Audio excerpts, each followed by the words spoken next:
What's up, guys? So today we're going to be showing you guys how to grease the IRS on the 99 to 04 Cobras. You got your lower control arms here. Out of the lower control arms, this is the easiest one to get, the rear. And then you got your front lower control arm here. So in the rear, the front lower control arm, we put a 90-degree fitting there so you can access it. And then straight up are your upper control arm thing there, another 90-degree. And then our rear is kind of that's the hardest one to get.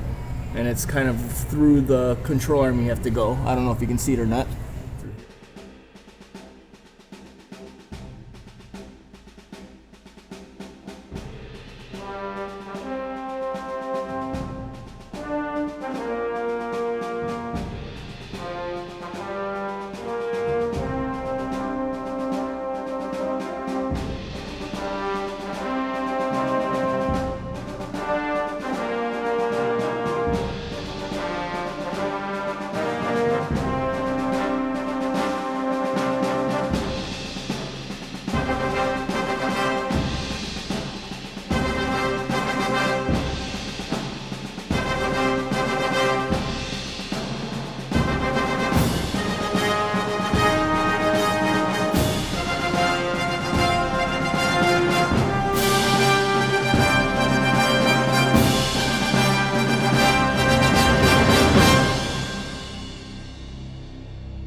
Alrighty, guys, so it's day 2 working on the Cobra, trying to figure out the electrical issue. So a couple things I think we figured out. So now that we have a proper meter, I believe our old crappy meter was not giving us a good reading. Now with this proper test, basically what we figured out is that this is a amp draw, right? So we have an amp draw of 0.15. It should be, when the car's completely off, it should be 0.05 or less. But basically what this is when you get out of the car or you get into the car, all the electronics are gonna basically go hot, kind of get live, like ready to go, and keep a live memory.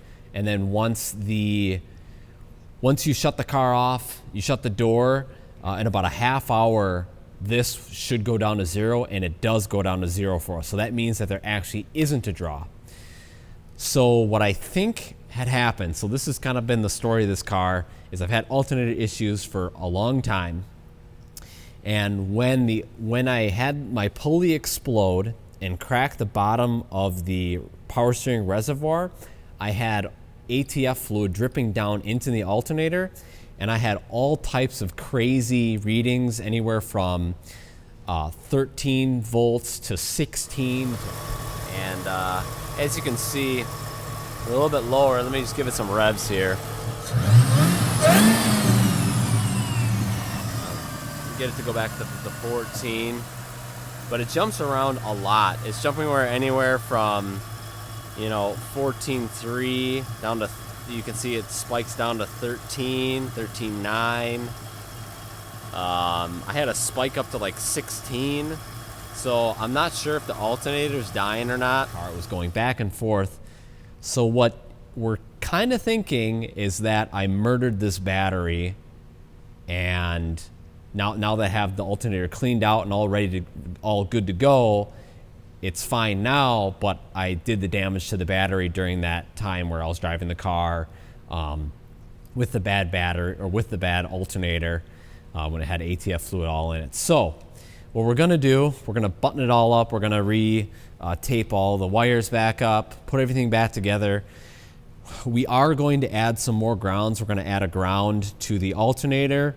and then a ground from the battery to the engine as well. So we're gonna increase the grounds just to be safe, clean up the grounds that are currently on the car. And then once we're done with that, then we can test the battery, see if it's still good. If the battery's bad, we'll just have to buy a new battery. And hopefully that'll be the end of the battery issue. But with my proper meter here now, we were actually getting a solid reading. We went through like 2 different meters in the last video, and they were both giving us different readings. So pretty sure it's just the bad meters and the keep alive memory that's basically drawing power right now. But yeah, once about half hour, this drops down to 0 and we're basically good to go. Anyway, guys, thank you guys so much for watching the video. If you liked it, definitely give it a thumbs up, and we'll see you guys in the next video.